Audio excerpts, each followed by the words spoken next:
So if we refer to the basic teaching of the Buddha, that means especially the early Buddhists, they are basically, when you teach Samatha or early Buddhists, basically the Buddha teaches us to work with the 5 hindrances. Yes. Yes. So sometimes I'm quite curious when we refer to other tradition that they are like perhaps like Tantra, when they say they use the sexual image for their practice. So that means they're still not finished with the 5 hindrances. So even they're before you reach the clarity and relaxation, the clarity, what is pasadi. So even that means their state is before pasadi, because once we reach pasadi, actually the 5 hindrance already quite little. So it's that means that how come they consider the sexual method as higher method, while they even if we consider to use the 5 hindrances, they still not overcome the 5 hindrances. Yes, the philosophy of Tantra is the same like Mahayana. There is no difference, but the skillful means are completely different because due to the it is a secret method. So you get initiation from your teacher not to practice in the ordinary uh, body. You are practicing the body of the divinity. Huh? And the divinities, they don't have any sexual desires. So you, since you are embracing a divinity, and that divinity maybe have wonderful names like selflessness, anatmya, huh? And you become a vajrasattva. Hmm? So it is a skillful means to know the power of visualization. Hmm? So the Tantra is the teaching of the pure vision. And in the pure vision is always, if it is not there, then it is not pure vision. The uh, Prashrabdi or Pasadi, as you say, does not, it must be always in pure vision. If it is not there, it is not pure vision. Hmm? So they do not, just like in, now I'm in India, the Indians worship the Shiva as the male organ, yeah. But they don't think about the sexuality, or they don't. They think about the creation being from the pure mind. Shiva represents the pure mind, and that is bliss. Hmm? And the same, this. Uh, tantric teachings is based on the experience of the bliss, and that is related to yoga, experience of the kundalini, the subtle form of prana. When you actually see the subtle form of prana, it is impossible you see it and don't have prashrabdi. It is not possible. So they also need a preparation. They have to do yoga. Huh? They have to work on the chakras.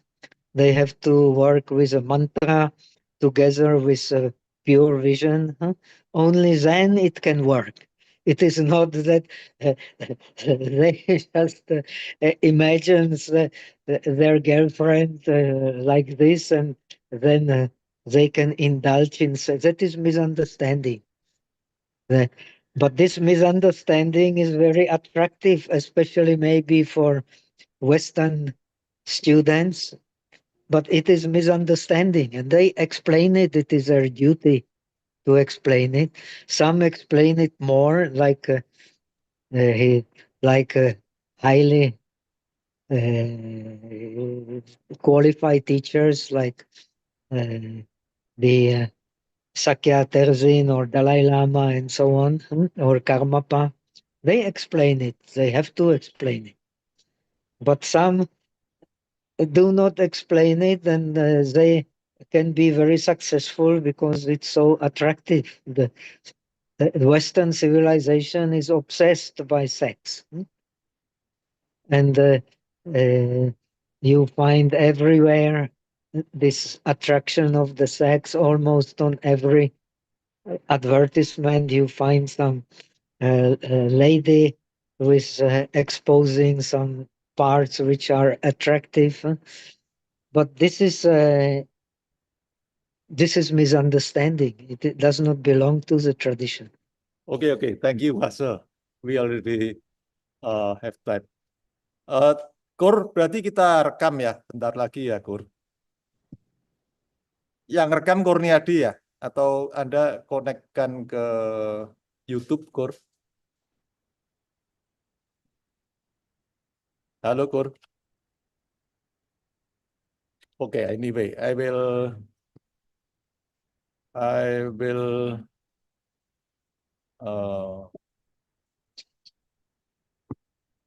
I will invite all the participants, Pak. So we will start within a few seconds.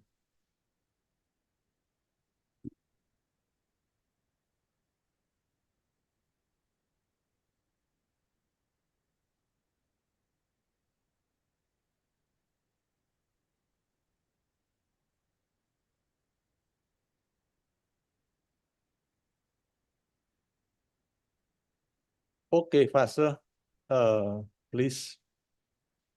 Okay.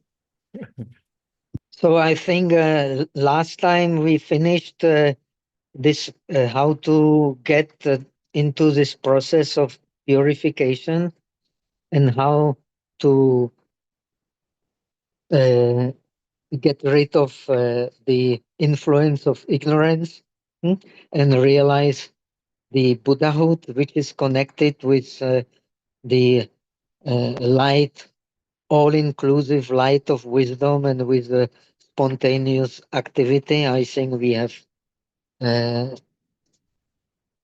covered that. And we have also explained that this realization in this tradition is based on uh, the Chitta Matrata. The realization of the Buddhahood is a realization of the mind only. And the mind only is the true mind.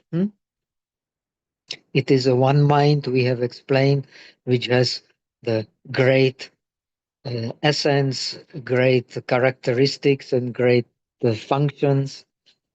We have explained all that. And now we come again to the illusionary mind. So the process of both of the being under the power of ignorance, in the sense of becoming the mind becoming defiled and uh, distant from the true mind. This tradition, like Lankavatara, always speaks of the true mind. The true mind is suchness. One has to understand it very clearly, because we are not in the realization of suchness is connected with samadhi. It is explained here also. We will come to it. Because we are not familiar with the samadhi of suchness, so we are not familiar with the idea that all our minds is illusionary mind. All differentiating mind is illusionary mind. And we are taking the differentiating mind as being something real. Hmm? But this differentiating mind, we have explained before, it is illusion. And this is different due to this illusion of the real differentiating mind. We believe in the real objects. Hmm? So we have explained, when we believe in the real objects, then they again, the ignorance permeates through the illusionary mind more and more. So the illusionary mind hides completely the true nature of the mind. Hmm? And so this is how the illusionary mind prevents us from seeing what we are. Hmm? But this illusionary mind also, when permeated by suchness, hmm, it can illusionary mind can be either permeated by ignorance or by suchness. But still, it is whether it is permeated by suchness, whether it is permeated by uh, ignorance, it is still illusionary mind. Hmm?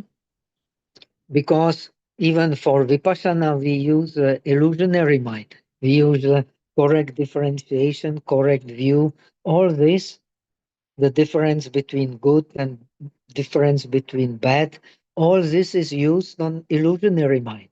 But illusionary mind is very useful. Without it, we cannot also meditate. Hmm? So uh, when this there is permeation of illusionary mind by suchness, which leads to the uh, reduction of the power of ignorance is in us. Huh?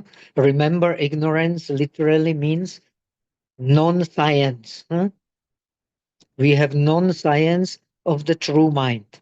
Therefore, we are immersed in ignorance. Hmm?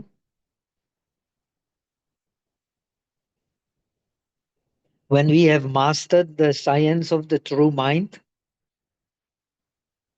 we become the Buddhas. But for that, we have to understand, as we have explained before, that what is the reality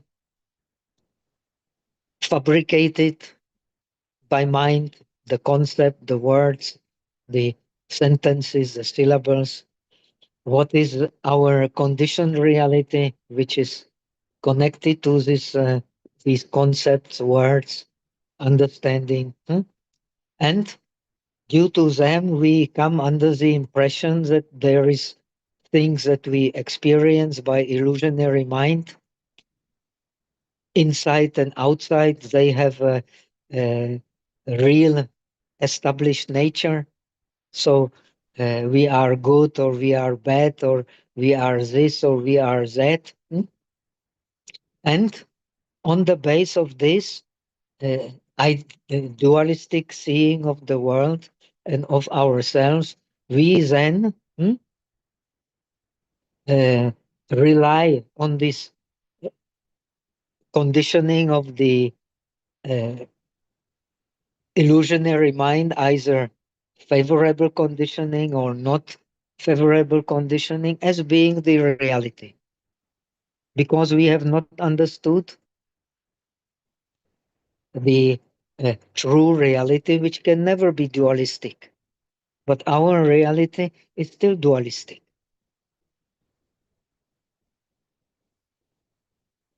So when, just like when we talk the same principle, when we talked about the power of ignorance permeating the illusionary mind, now when it is the power of suchness, still we have these two aspects, the aspect of six consciousnesses, that is the mental consciousness and the five consciousnesses, which are based on mental consciousness and cannot have any function without mental consciousness. And The subtle consciousness, which we have explained, is called manas.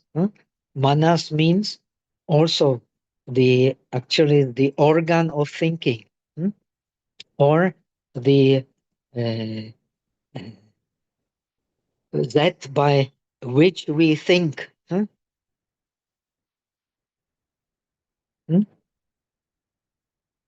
So we think because we have manas, and when we uh, think that this manas, which gives the illusion that the true mind is continuity, the true mind is not continuity, it is the manas which gives continuity. We have learned all that. But the manas enables us to penetrate where this duality comes from. It comes from alaya. We have learned all this. And the alaya has the aspect we have learned of enlightenment, GFN, and the aspect of non enlightenment, GFN. When the suchness permeates illusionary mind, then there is the power of non science or of ignorance weakens. This weakening process is a gross on the base of the gross mind, hmm, which is which creates attachment to views and to desires. We have learned all this,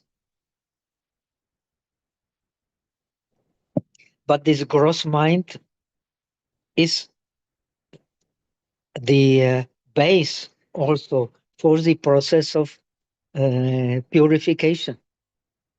When we practice vipassana, which is actually the process of vipassana, seeing by differentiation, we are using the gross mind, believing that this impermanence is real and that impermanence is suffering, impermanence is non-self, impermanence is impure. So we increase the power of the suchness and the true mind. We can have some understanding of the true mind. But we have learned in this tradition the true mind is beyond duality. Hmm? If it is based on duality, on correct differentiations, samsara, nirvana, and so on, it is still that when we realize nirvana with a dual mind, it is in our scripture described as fiangse chue, seeming realization, not yet the complete realization. Complete realization is only with a non dual mind. A non dual mind, same like the mind which enables our vipassana to uh, reveal the object of nirvana in our mind when we enter the stream, when we become sotapanna. Still, uh, the tendency to see the differentiation as something real will be there. But when we realize the bodhisattva realization, then uh, all the differentiating mind is will become unreal, because we have understood that this differentiation comes from the mind itself. It does not come from the objects, it comes from the mind itself.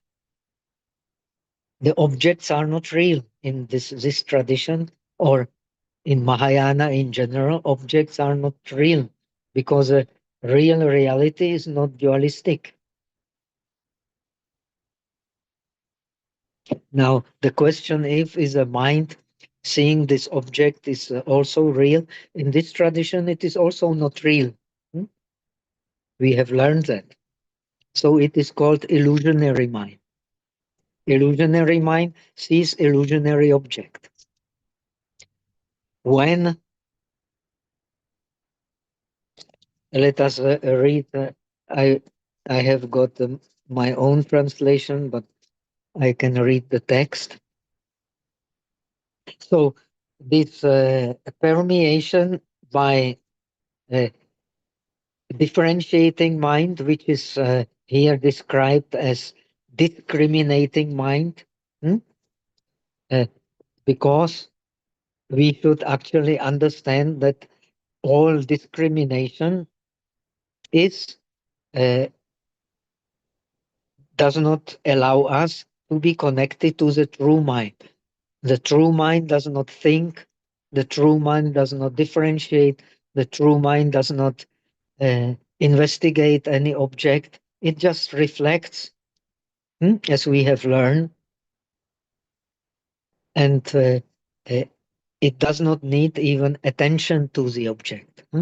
The Mahayana scriptures analyze this true mind, which is suchness. So if we discriminate, then that means we are either commoners or followers of the two lower vehicles from the point of view of Mahayana, the vehicle which is based on correct view, correct thinking, is the lower vehicle. Hmm? Right? That it does not mean that it is not wonderful, that it is not the Buddha's teachings, but it is a lower vehicle in the sense that it is still using uh, the uh, discriminating mind. So, as described in the Lotus Sutra, the Buddha has created uh, this nirvana of the disciples or of the Pratyeka Buddhas, like the illusionary object in the jungle of the existence, so that they don't get too tired and don't get disappointed, and they get the enthusiasm to find the real thing. And the real thing is one. It is even explained in the scriptures of the Shravakas. Ekam hi satyam dvitiyam navidyata. There is only one truth. There is no second truth. And that one truth is nirvana. No, for all Buddhist tradition, one truth is nirvana. But in the Mahayana scriptures, this nirvana is of the disciples is not perfect because it is still based on the discriminating mind. Hmm?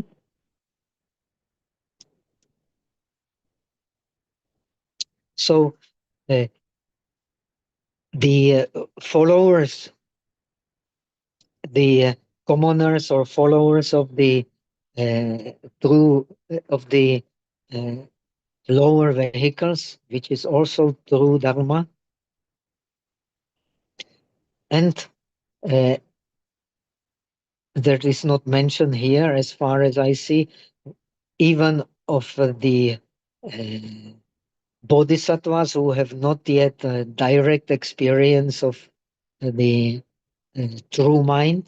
They work with the concept, and with a face based on that concept. So uh, they still, they all these, they get disenchanted. This is a better word for nirvana, yenli. Sometimes it is called disgusted. But here we are speaking about the bodhisattva vehicle. We should not get really disgusted. We should get disenchanted so that we can uh, not we can learn how to face the world with detachment, not just due to disgust, but due to understanding in Mahayana sense that the world from the very beginning has not really arisen. From the point of view of the highest truth, Paramartha, the world has not arisen and it does not cease. It arises and it ceases in the conventional reality. So the Vipassana also, which is the seeing by differentiation, is in a way in the conventional reality. So in this tradition, uh, it is rather the shamatha, which with the object you cannot grasp, which brings us near to the true reality, to the true mind, which is without thinking.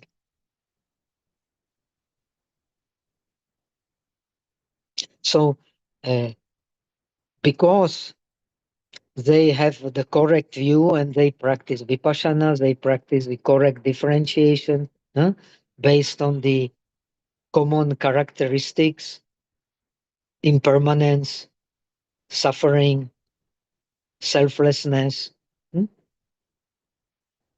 uh, impurity connected with the suffering and impermanence,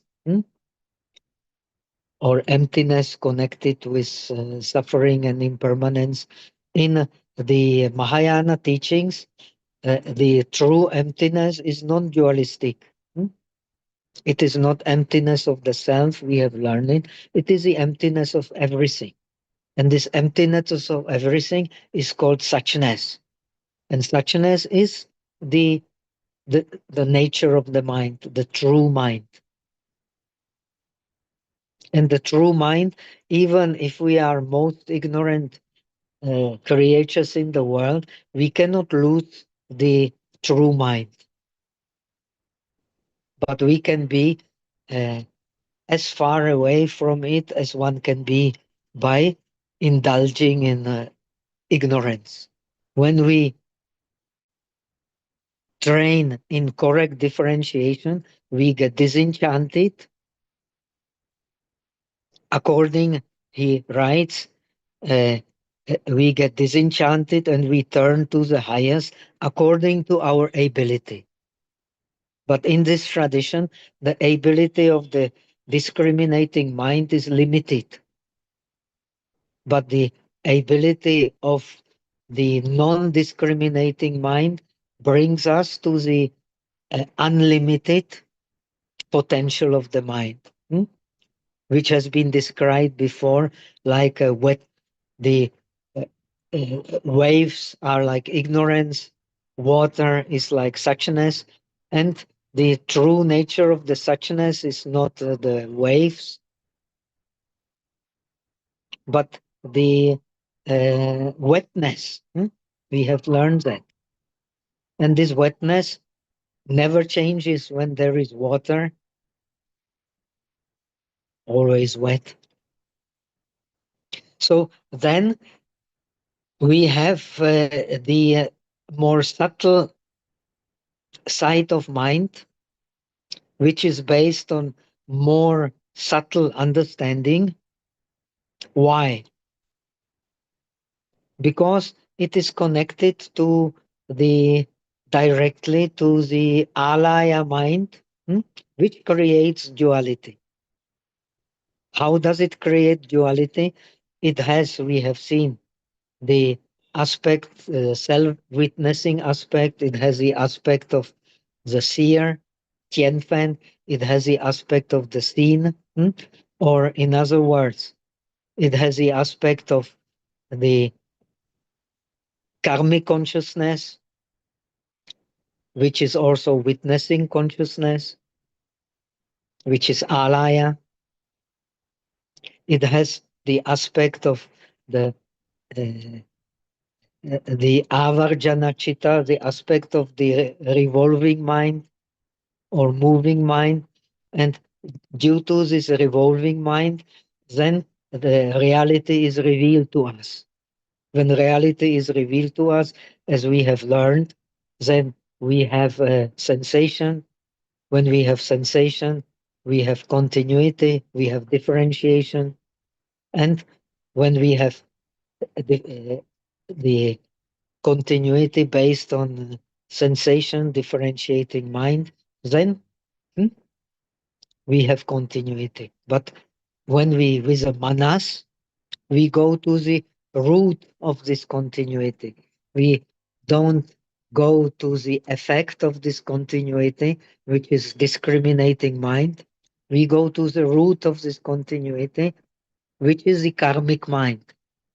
And from karmic mind is the moving mind, is the mind evolves. Hmm? We have learned all that. So when we have manas, we have the organ of thinking. Then we think, but the thinking is called here illusionary thinking. Hmm? Even vipassana Zen is illusionary thinking.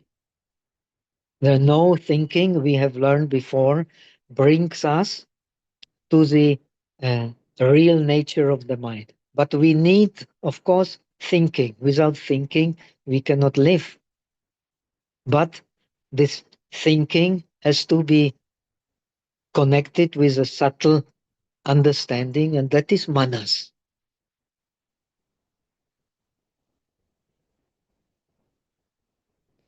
So the illusionary mind,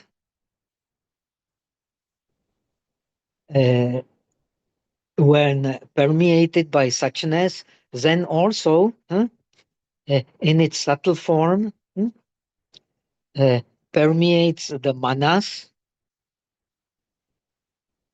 that is to say, thinking in general,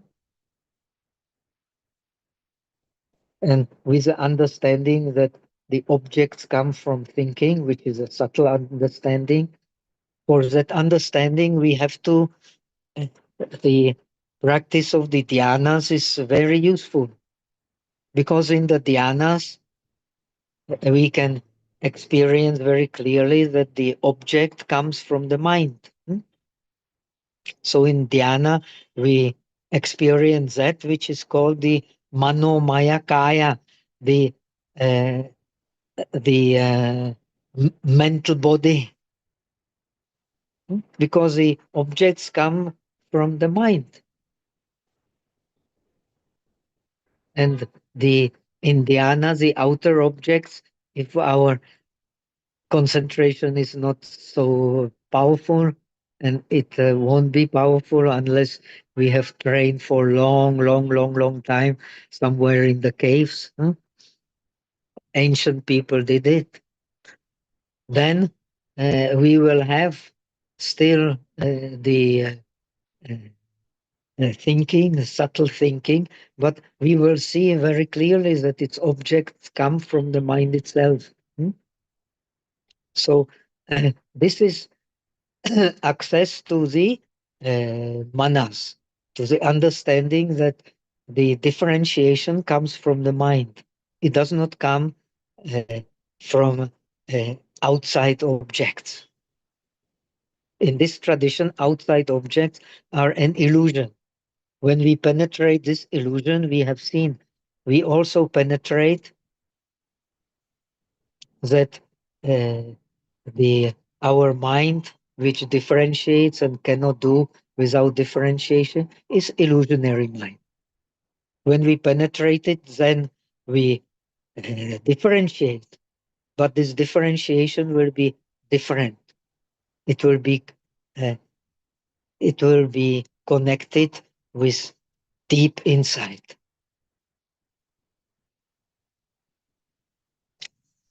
So when we are when our manas is permeated by suchness,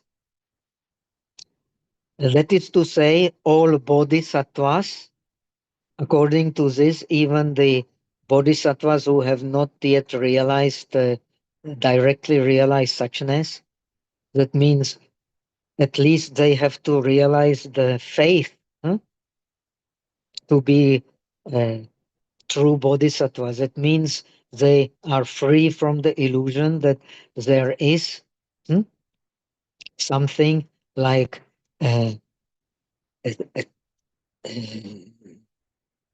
a true object outside.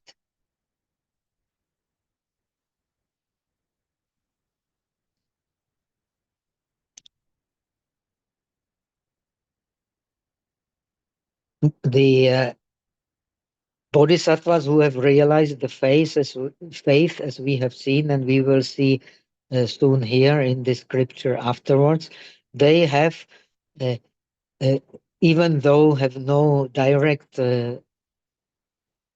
realization, they have incredible powers because they have already realized their faith in suchness, and this endows their mind with the powers of suchness. Even so, they have not yet really realized it. And then, when the suchness permeates the manas, the more subtle mind, that then one, according to the scripture, practices with vigor and courage. Why? Because he does not rely anymore on a differentiation. He relies on the the enlightenment aspect of the alaya, which gives the vigor and courage, to face all kinds of difficulties and without a doubt. When we become sotapannas, we also have no doubt. We also have no the Sakaya ditthis, that we also have not views that this five aggregates is the true self. Hmm? The one who has realized the face also have the same achievement. He has no doubt. He has also understanding that this self cannot be in this body and mind related to this body. That they understand also, but they also understand the uh, selflessness of the dharmas, and that gives them this vigor and courage, because when we are re- when we are uh, connected to the differentiating mind here, discriminating mind, then we not enthusiastic to face trouble and to learn from the trouble. The difference between the bodhisattva and the Shravakas, at least in theory, is that the bodhisattva uh, wants to learn from troubles. Like in the Jataka stories, the Buddha becomes a Buddha because he is not afraid of trouble.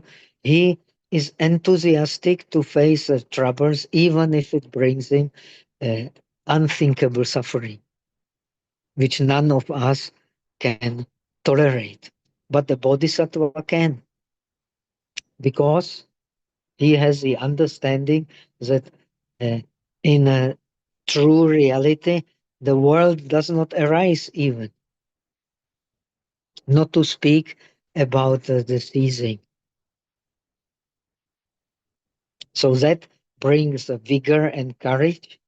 And with this vigor and courage, he can, according to the scripture, speedily attain the nirvana. But here it will be the non dualistic nirvana. Hmm?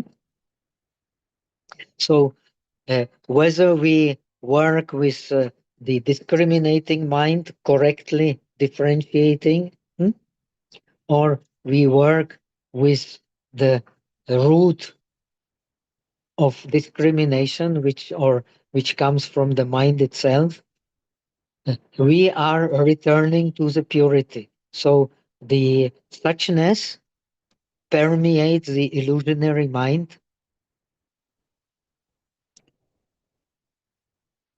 Suppose I have thought of the good example. Suppose you throw a stone into the calm water. Hmm? The state of nirvana is a state of appeasement. State of samsara is a state of unrest, distress of unrest, which is called dukkha. Now, a very good comparison. You throw a stone in the calm water because, however you explain, according to Buddhism, the nature of the mind is pure. The defilements are guests to the mind. Agantuka, they are guests. They are not real. Even in Theravada, the same principle. But the pure mind in Theravada is explained as bhavanga. Hmm? In the Mahayana tradition, it is explained as the suchness nature of the mind.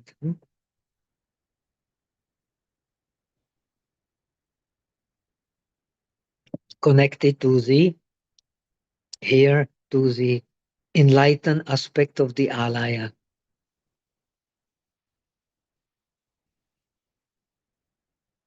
So when you throw the stone into the water, at first you will have a big waves. Then the waves become smaller, smaller, smaller, smaller, smaller. If you have a good concentration, good attention, so you can still follow the smaller, smaller waves until they disappear in this calm water. This is the comparison I have thought. You don't find it even in the commentaries. Huh?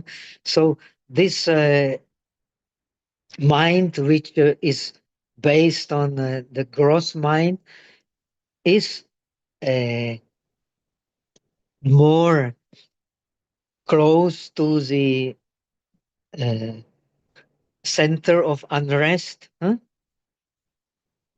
Which is coming from the objects which we hold to be true. Therefore, we engage in all kinds of uh, clinging to views and clinging to sensuality.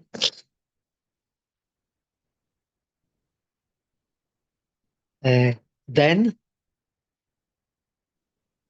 the waves become smaller. When the waves become smaller, we are, so to say, away from the center of the unrest, which is attachment to the objects. We have learned it before. Because the attachment to the object, we take this illusionary mind to be the only mind. Now, when we are away from the center, then we can see that actually uh, we are not separated from this calmness of the water, uh, which is actually uh, the beginning, hmm, which is the our true mind. So this manas is connected to the true mind, even so they are still thoughts arising in it. They are very subtle, like the subtle ways, and they are far away from the uh, center of the unrest, which is attachment to the uh, desires for the objects and to the views about the objects. I think it is a comparison not bad.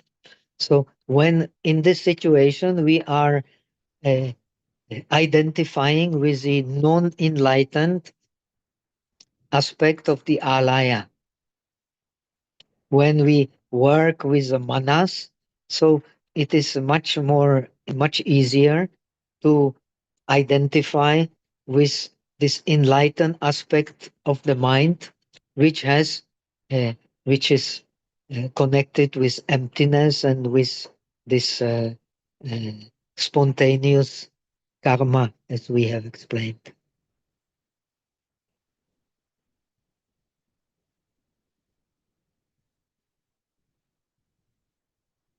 So the manas then brings us closer, huh, to the real nature of the mind, which is nirvana.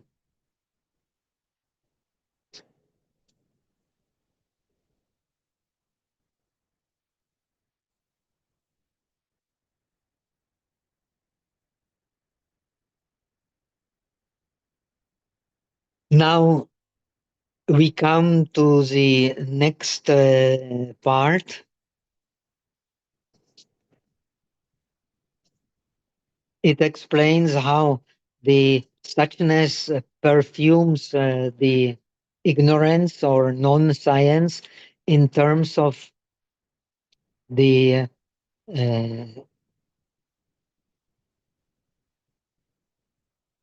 these three aspects that we have talked about: the Qi, Xiang, and Yung.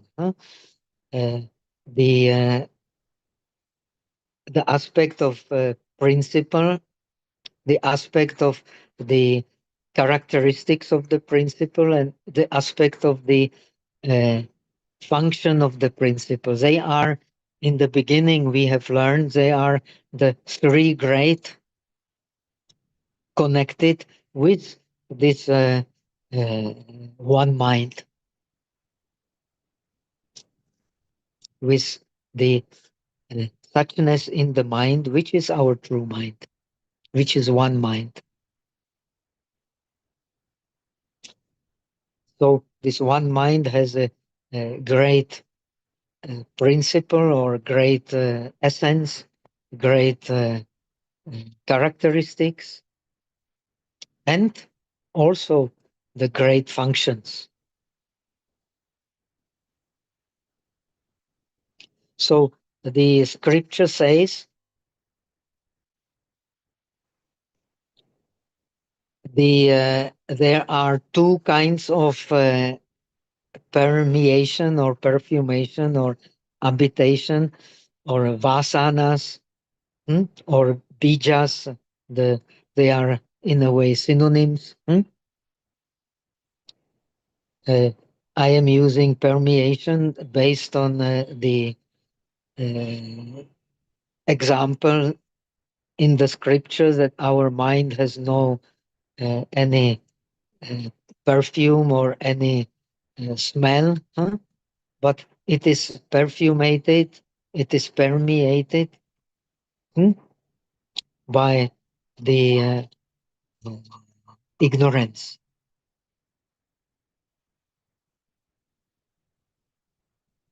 So now the ignorance is permeated by the suchness, and this permeation of the ignorance by suchness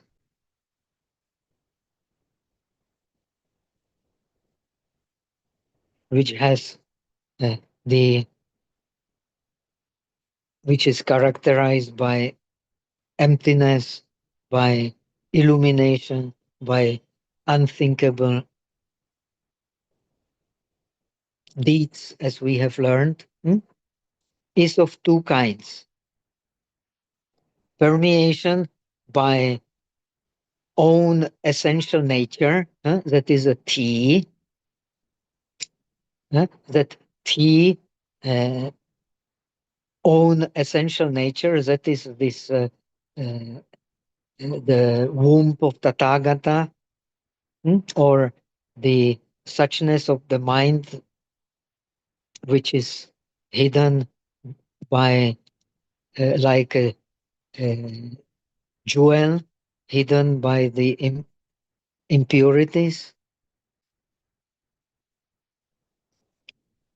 and the characteristics. There is no essence without the characteristics.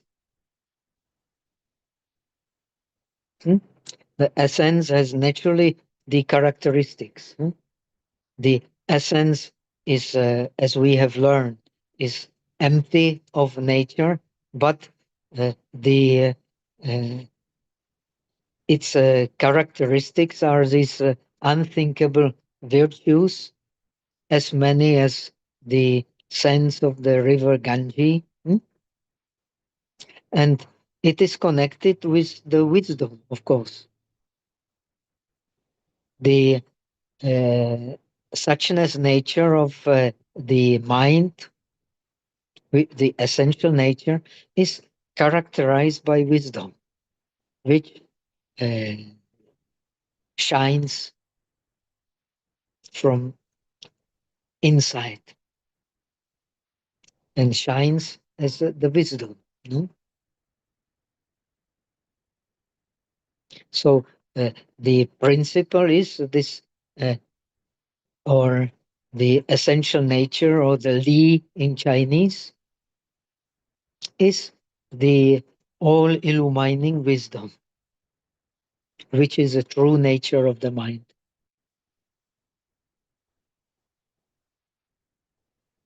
And its nature, the suchness which is empty, cannot be separated from its characteristics of this uh, illumining wisdom.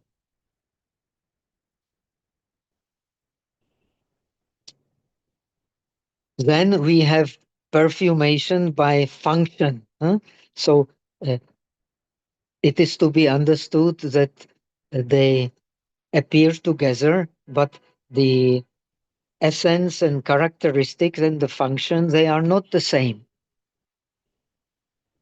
So we have the perfumation from inside and we have the perfumation from outside.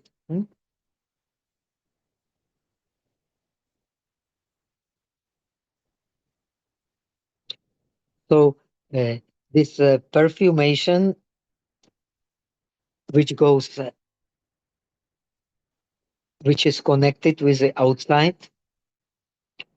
Why? Because the true mind is non-dualistic. Hmm? It does not differentiate between inside and outside. But its true nature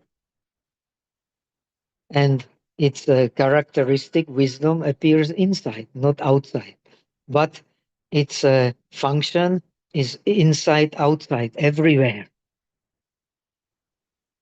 The non dualistic nature is everywhere. It permeates the mind, it permeates the objects of the mind. It is non dualistic. So, perfumation by function of essential nature and characteristics.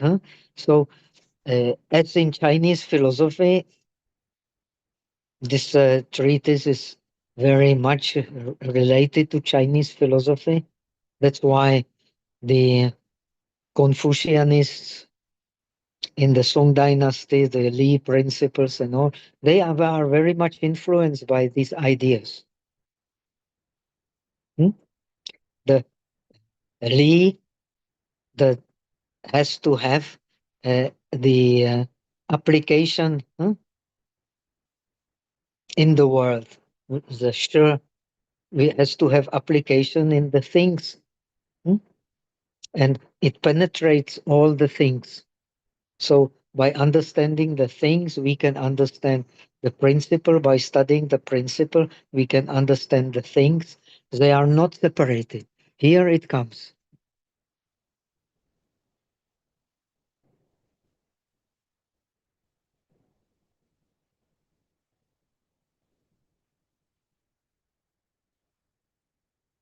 So The li and the sh, they cannot be separated. And li, we can connect uh, to the inner perfumation by essential nature and characteristics, and the function is how it manifests in our experience inside and outside without differentiation. That is the dharmata, hmm? The true nature of the things. The first means that suchness from time without beginning, hmm? That means this light of wisdom, which manifests in unthinkable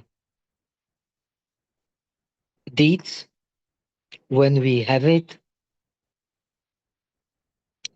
It has anashrava dharmas, it has the vulofa, it has the dharmas free from inflow and outflow of impurities. Hmm? That is the meaning of ashrava. Sometimes it's translated as cankers. Hmm? Let it be. Ashrava has to do with cankers, has to do with some fermentation and so on. But it should be understood, it simply means the inflow and outflow of impurities into the mind.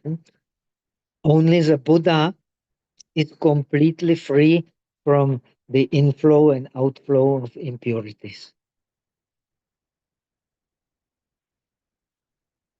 So he has completely realized the uh, all illuminating wisdom, hmm, illuminating the uh, all aspects of our experience, and also connected with unthinkable karma. So we can adopt, as we will learn, to any situation because he has learned all the paramis and faced all kinds of situations and always came with more light of wisdom. These are the Jataka stories.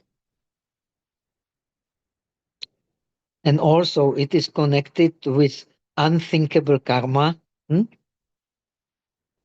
the anashrava, the wisdom free from inflow and outflow of impurities, is connected with unthinkable karma.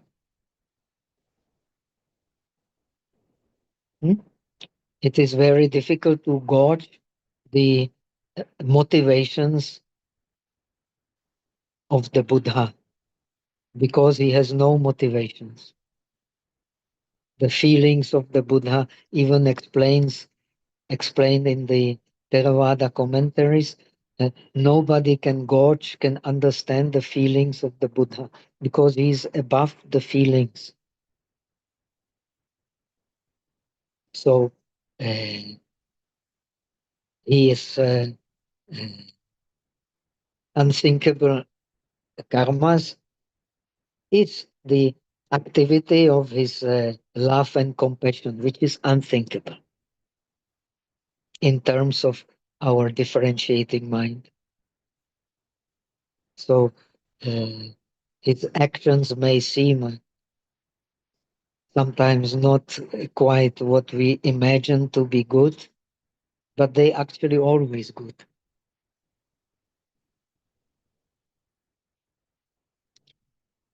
And he produces gochara, the objects in Sanskrit, wonderful word, gochara, chintye, which means the pastures of the mind. He produces the pastures of the mind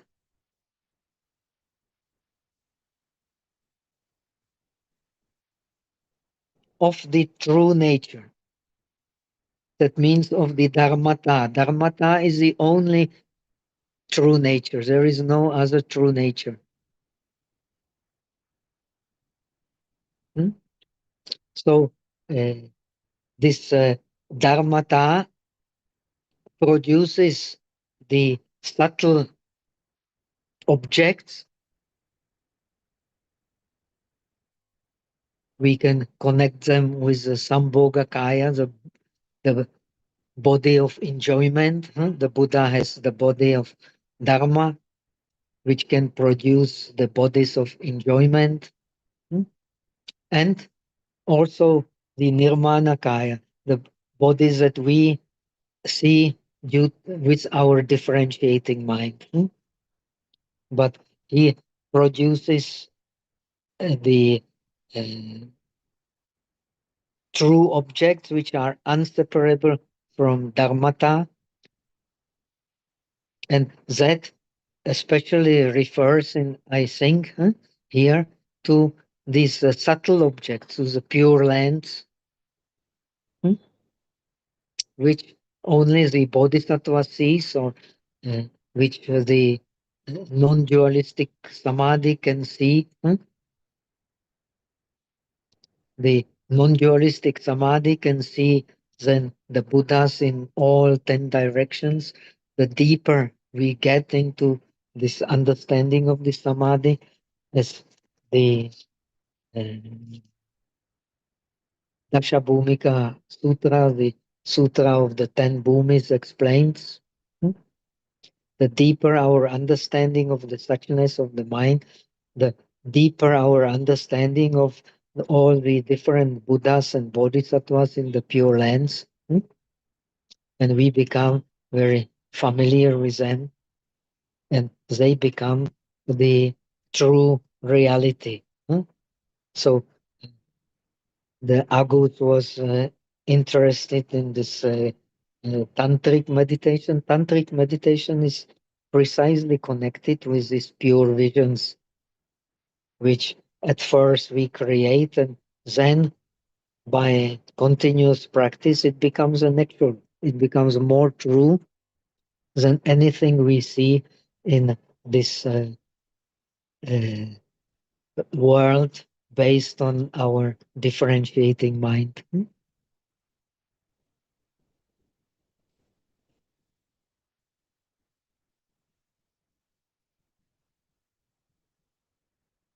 So, based on these, according to the text, based on these two kinds of permanent vasanas, because the permeation of the suchness is permanent.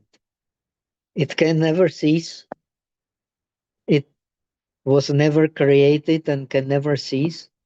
The permeation of the ignorance has uh, is without beginning.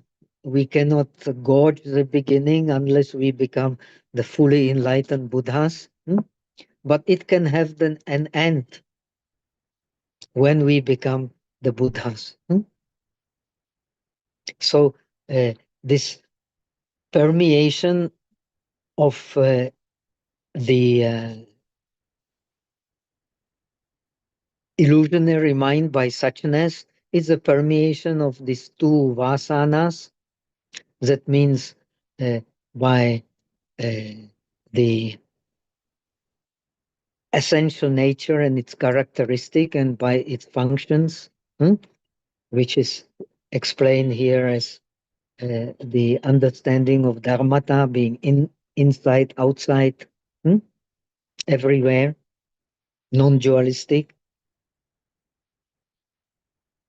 When they have power, when these uh, two kinds of permeation of the mind or perfumation of the mind by essence, and by its characteristics, the wisdom which uh, is inseparable from suchness, and by its function, it reveals the dharmata inside and outside. They can cause in beings disenchantment, We don't use the disgust as usual. Nirvana is translated disenchantment. We are not enchanted. We are not charmed by the incredible beauty of the samsara. The samsara is incredibly beautiful. Hmm? But one who is a bodhisattva, he understands that in its essence it has no charm. It does not mean he does not enjoy beautiful things, but he is not enchanted by them, not excited by them. So he can cause in beings disenchantment. They can cause in being disenchantment, this the essential nature and the functions of suchness, permeation by suchness, from some samsaric dukkha. That means from these illusionary thoughts, which is the uh, base of samsaric dukkha. When we identify with them, when we don't identify with them, then they are the become the source of uh, true disenchantment, which is happiness, and search for nirvana, which is happiness. Hmm? So the search for nirvana is inside, based on insight, but it is also outside, because everything is dharmata. Everything has the nature of the dharma, the nature of the suchness. In the Mahayana tradition, there is only one suchness. There are not the all divisions. Even the Four Noble Truths are the skillful means for realizing this one suchness, which is non-dualistic. Hmm? Thus, they become confident. Huh? They have the faith, and as we have seen before, they have the vigor, and they have, because they have no doubt, and they have enthusiasm, connected with the confidence. They are confidence in suchness being inside and outside, very important thing. So they study everything as the manifestation of suchness. Good things, bad things cannot leave the nature of suchness. So uh, they are confident in suchness being their own self. There is no other self than suchness. Suchness becomes in this tradition, as we will see very soon, the suchness becomes the true self, not the small self, Atman, but the great self, including everything. Being their own self, and they give rise to bodhicitta and practice accordingly. So, the when we understand the suchness nature of the mind, we give rise to bodhicitta, which is the practice of the bodhisattvas, is the practice of realization of the bodhicitta. Bodhicitta means enlightened mind.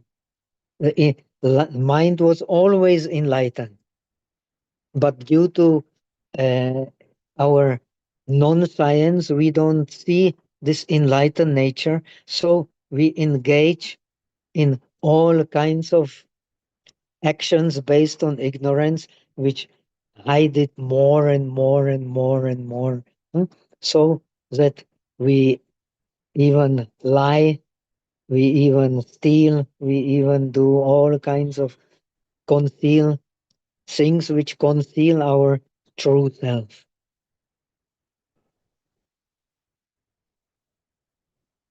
But the result will be, of course, the more and more suffering.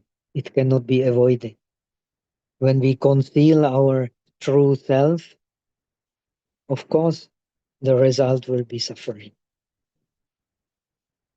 So, the mind of bodhicitta, as explained little later, is a deep mind, is a straight mind, because it is connected with this non-dual understanding. First by faith, and then actually by process of realization.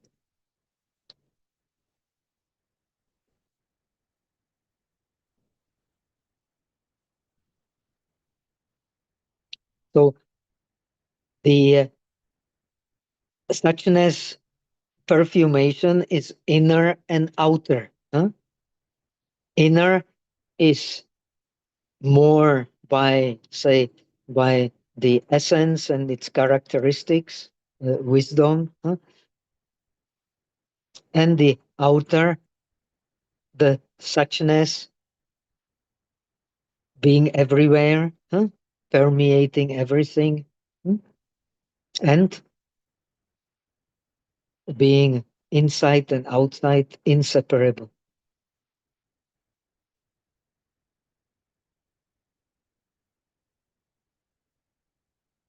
So when we have the inner wisdom, we understand the uh, presence of the inflow and outflow of impurities into the mind as being something not belonging to the mind,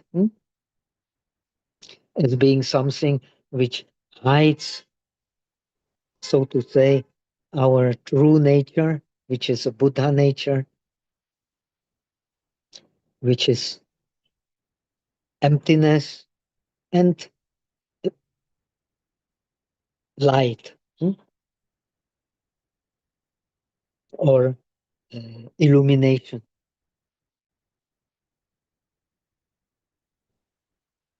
So, as we have seen, the suchness has the aspect of uh, empty and non-empty, and this is also the aspect of the uh, the essence and characteristics of the mind.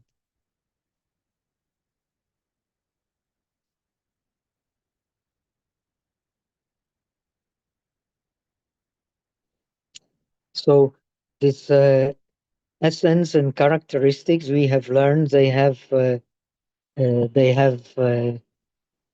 unthinkable functions because they uh, uh, reveal the truth of dharmata, of true nature of all the phenomena, which cannot have any self-existent nature apart from the uh, true nature of all the phenomena, which is emptiness. Emptiness of self-existent nature in this tradition becomes the self-existent nature. So it is a kind of a paradox, but seemingly paradox, because as explained later, this self-existent nature is the true self permeating everywhere, not Atman, but Paramatman. But even this Paramatman is just a concept. Lankavatara Sutra clearly explains it's a concept which is very useful to convert the believers in true self, which is the core of Indian philosophy, very wonderful philosophy. Uh, Mankind has probably not created a better philosophy than that. but it is only skillful means to understand that which is beyond the self and call it the great self. Why not?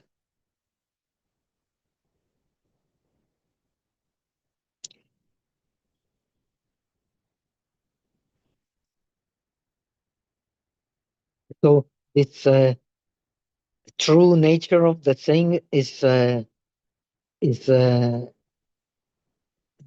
inner wisdom which leads to the bodhicitta practice. And through this bodhicitta practice, we then realize the non dual nature of reality. Hmm? So, this bodhicitta practice, to use the Yogacara Bhumi Shastra, I have been for a long time student of this scripture. Huh? The Yogacara Bhumi Shastra explains in the part explaining the path of Bodhisattva, Bodhisattva Bhumi, that a Bodhisattva has to, as opposed to a disciple, has to learn not just Adhyatmika Vidya, not just inner science, how to attain nirvana. According to the Theravada commentaries, even sciences like medicine and so on is all Tiriyacha Vidya, music also. It's for animal like science. The true science is only inner science, how to get out of this samsaric suffering and go beyond the world. Now, for a bodhisattva, the situation is very different. He has to learn also the inner science. Without the inner science, no Buddhism. Without understanding the Four Noble Truths, no Buddhism, which is the inner science. Hmm? Without the understanding of the difference between the worldly reality and the uh, highest reality, no learning. Hmm? But the emphasis becomes on the science. The inner science is for benefiting oneself, but the bodhisattva science is for benefiting other. Huh? Thali. Hmm? The inner science is for dzuli, is for benefiting oneself. The bodhisattva science is for thali. He studies how to benefit oneself by understanding Four Noble Truths, understanding nirvana, understanding the suffering of impermanence, the impurity of mind due to which impermanence has arisen, and so on.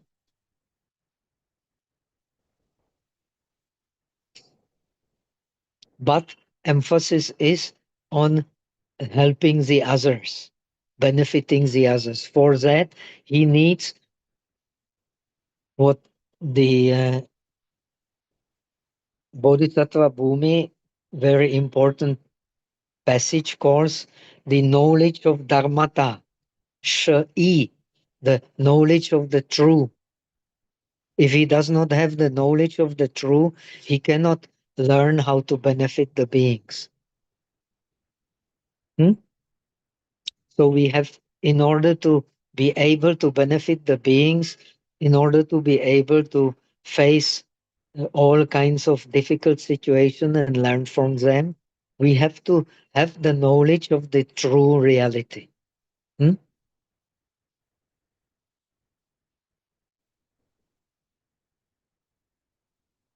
Then we have to learn also the uh, what is called in Bodhisattva Bhumi, Vaili. Vaili refers to the powers of dignity, huh? The supernatural powers by which we can read the minds of others. We can then we can be really useful. Hmm? Then we can know how to help them and so on. Hmm? Then we can also learn something more about the karma, how we ourselves are formed by karma, our body and mind attached to this body, how is related to the karma, how the body and mind of others is related to the karma. So we can really know how to help them. Then we can have to learn how to mature them, because we learn the true nature of reality. We learn dignity, which enables us to influence others. Without a dignity, we cannot influence others. Hmm? Then we can learn how to mature beings. And then when we know how to mature beings, we can also know how to mature the virtues we need, all the paramis, be it 6, 10, or many, many, many others, in order to attain the Buddhahood. And then we have to know also the nature of the Buddhahood. This is all the 7 shikshas, the 7 learnings of the Bodhisattva he has to master. And they are based by understanding the true nature of reality, dharmata, which is a function of the uh, essence and its characteristic, the wisdom, the illumining wisdom, which makes us realize that the true reality, dharmata, is something to which you cannot add anything, you cannot take away from it anything, not zheng yi, not how to say, not mere anything, not to uh, samaropa apavada, not to add to it anything, not to take away from it anything. So then you will understand that uh, the illusionary mind is illusionary mind because it is based on vikalpa. Vikalpa means fabricating differentiation.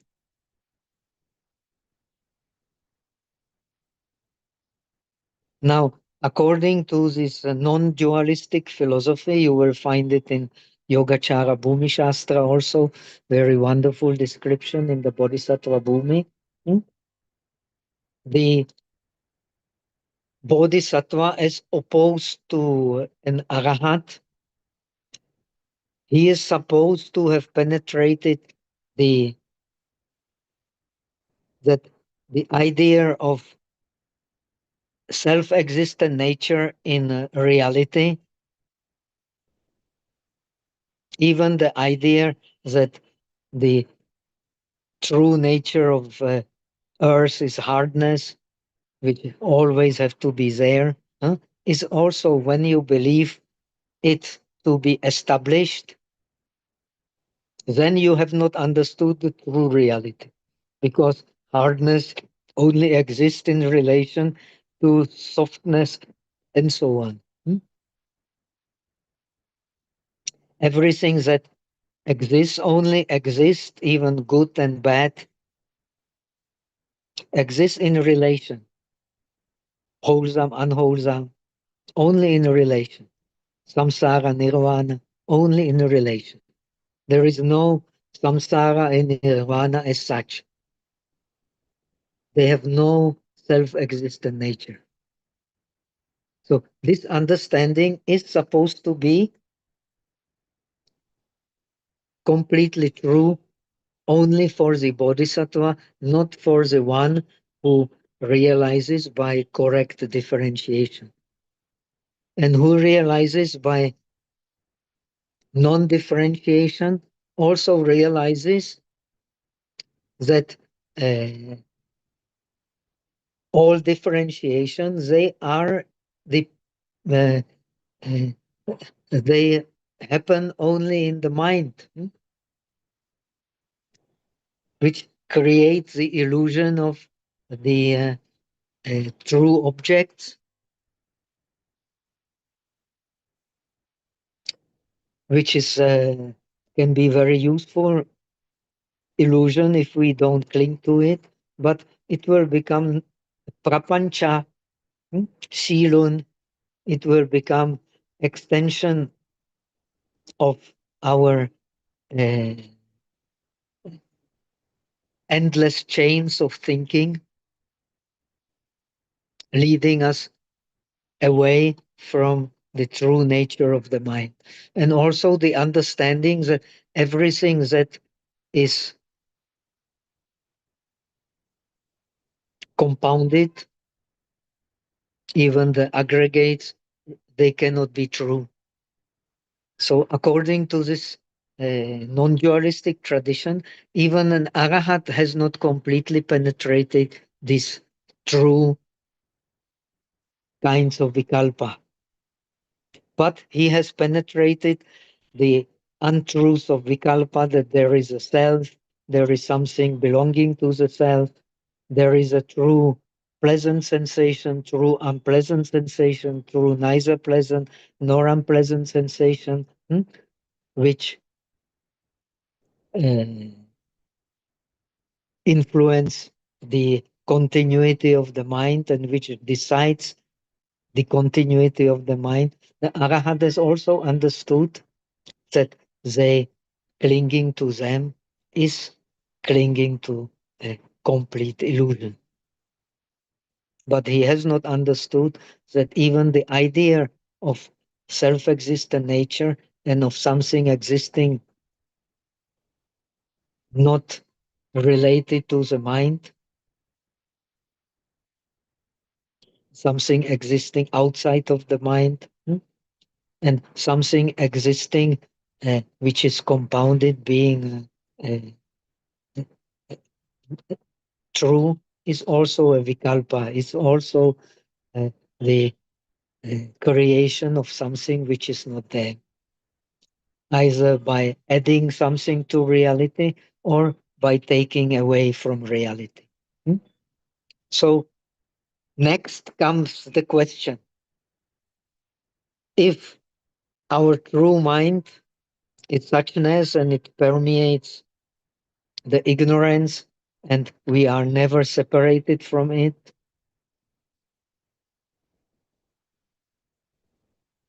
So if this is the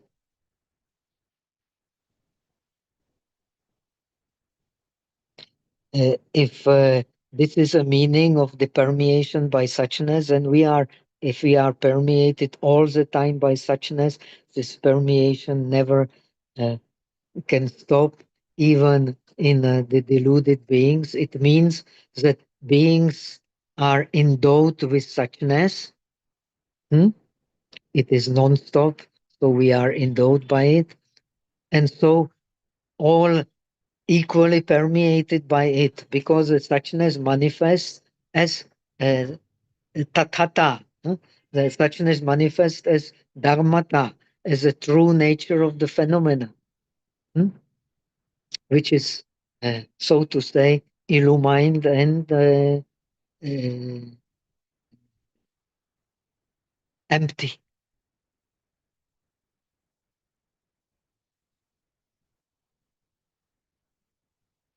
So if it is so, how come there is a differentiation among beings, as to those who have deep faith, those who don't believe at all are completely materialistic, those who have enthusiasm about the Dharma, those who are not interested about the Dharma. There are uh, in, uh, innumerable differences among the beings. Some have little faith, some have too much faith, some have already concentration, some don't have concentration, some have very sharp faculties, some have dull faculties. All beings should at once know that they are that they are never separated from the Buddha, they are never separated from suchness, they are never separated from the true nature of the mind, which is uh, wisdom and illumination. Then, since they are uh, endowed with suchness, dharma, so uh, why don't they practice?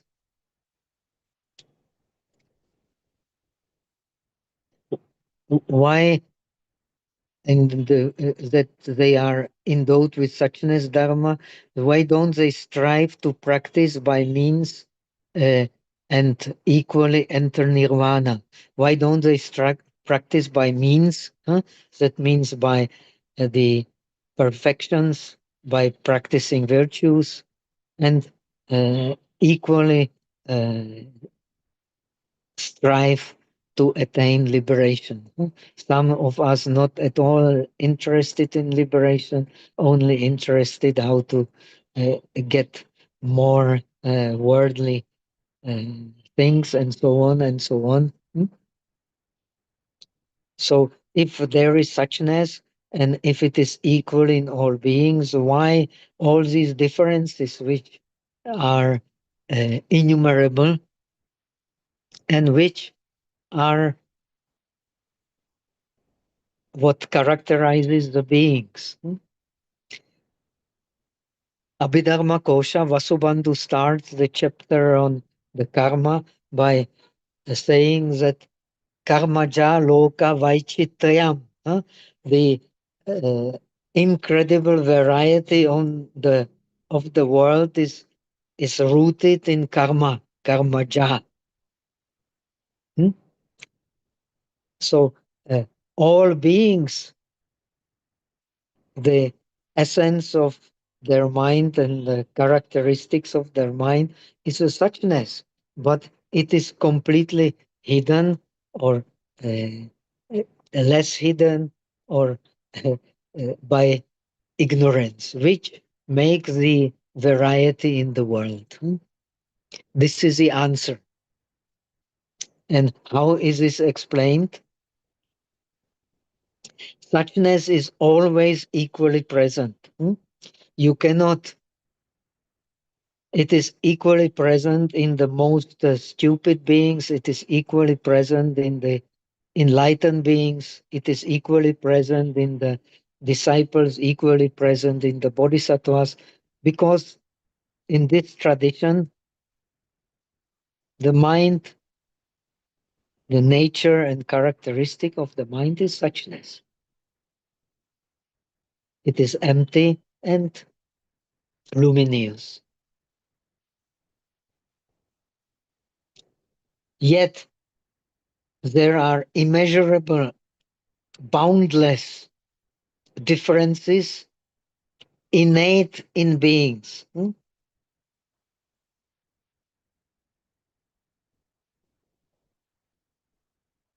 So this permeation of beings depends on this inner base. Without this inner base, there is neither permeation by ignorance nor permeation by suchness. And what kind of permeation makes the difference of the beings in terms of the aggregates which form the beings?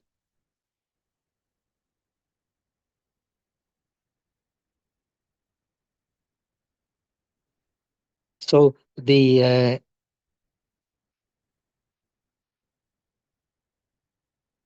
Pragya Paramita Sutras explain the Buddha is like the uh, great cloud covering everything, nourishing everything. Yet everybody benefits from this great cloud covering everything according to his capacity.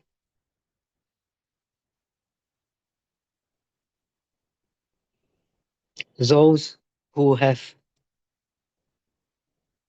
thick covering of ignorance benefit very little. Those who have less benefit more. This is the message of the author. So there have been always different in character due to this character is uh, formed by our bijas, our tendencies, latent tendencies in the mind which accumulate. So our mind has a potential to ignorance, it has a potential to suchness, and we are in between.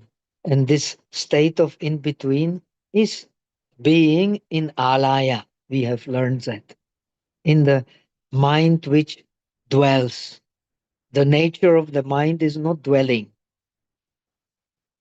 but we dwell because we have not revolutionized our mind. In this tradition, the turning of the differentiating mind into wisdom, non differentiating wisdom, is a revolution of the mind. By this revolution of the mind,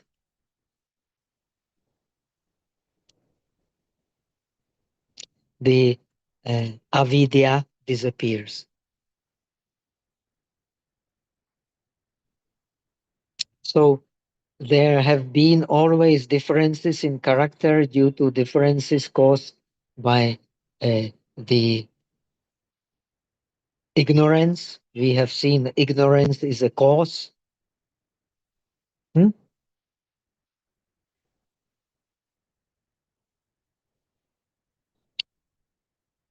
Or rather, the suchness is a cause and ignorance is a condition. Hmm?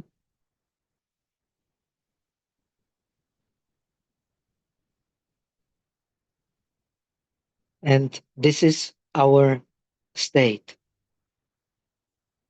The cause, this big cloud covering everything, we cannot use, we cannot leave, but it is connected with ignorance, which is the condition for the moving mind. We have learned that.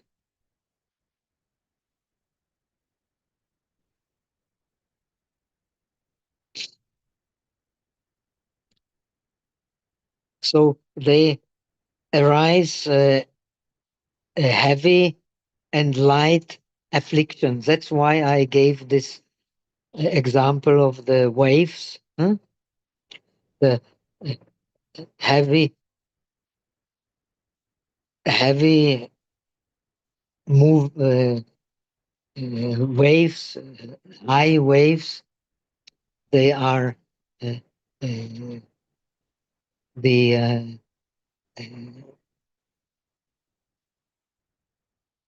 deeper stages of ignorance. The light waves, they are less stages of ignorance, but yet here he explains these afflictions, they are more numerous than the grains of sand in the Ganga river. Hmm? So sometimes we don't know. Sometimes the big waves can bring wisdom, deep penetration. Sometimes these big waves can separate us more and more from the truth because due to them we more and more conceal our own nature and lie to ourselves, lie to others, and so on, and more suffering.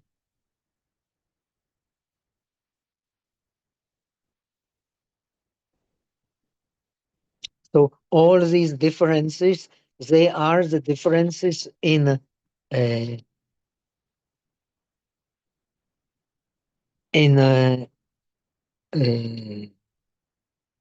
non-science in ignorance related to impurities of the of the view of the selves and of the desire of the thirst for the pleasure of the sensual uh, objects, wanting to possess them for oneself. Hmm? So, according to that, we have big or small waves in the mind. Sometimes, let us see, thus all afflictions arise rooted in uh, avidya. There are countless differences in their order and appearance. That's what I was just talking about. Sometimes big waves can bring a big, unexpectedly, the big insight. And small waves not necessarily bring the big insight. One can get stuck in uh, appeasement without penetrating deeply into the non dualistic nature of our experience. Hmm? So, uh, only the Tathagatas can know them as they are, huh? Because, to use the logic of the Chittamatrata, of the mind only philosophy, only Tathagatas have understood thoroughly the nature of the mind in themselves and in all beings, so they can use it, hmm, to save themselves and others without differentiating, because they understand this one mind, as we have explained, has a great essence, great characteristics, and great function. Hmm? So the being, in other words, very simple, beings are all equal in suchness, but not in their ability to receive it. And their ability to receive it sometimes can be linked to big waves, which bring a samvega, which bring uh, excitement. Sometimes by small waves, by uh, practicing the appeasement, practicing the jhanas. One can also get into the insight into the true nature of reality, which is suchness. Hmm? When one has understood more from that all objects come from the mind itself, and mind is not dualistic by nature. So there are inexhaustible possibilities of progress in insight and in meditation, dependent on our uh, capability to receive suchness. So some people may seem to be uh, completely ignorant, doing all kinds of nonsense, but when they are shaken, they suddenly get a very deep insight. The others, they work for years and years, and they have some insight, but it remains a very superficial. Huh? Then they are shaken, and then they get a more deeper insight into the non-dualistic nature of the mind, into the dream nature of the world, and so on. So Buddha is open to see all this suchness of the mind in all beings, like the seeing the lotus flower being at the base, so he can tame anyone according to his capacity, his ability to receive. So the purity and our realization of purity is based, according to Ashwagosha, is based on our ability to receive suchness in our mind. Okay, so we have surpassed our time. So let us finish here. We can start next lesson next Saturday again at 6 o'clock. I will still be in Mumbai. That will be maybe uh, my last days. Then I go to my center. I hope I can have the a good internet reception, but it may not be as good as in Mumbai. But let us see. Hopefully, it will be okay. So next week should be okay, no problem, and we continue the same time, the same day on Saturday, 6 o'clock, and let us just transfer merit for the benefit of all sentient beings, because the best practice is the practice of seeing the pure nature of the mind, at least according to the scripture. Hmm? And so let us transfer merit and we will finish here.愿以这功德普济一切，我等一众生，皆共成佛道。阿弥陀佛。Okay, see you next week. Thank you, Pastor. Take Mm. care. Yeah. Thank you, Keep talking. Bante. Bante.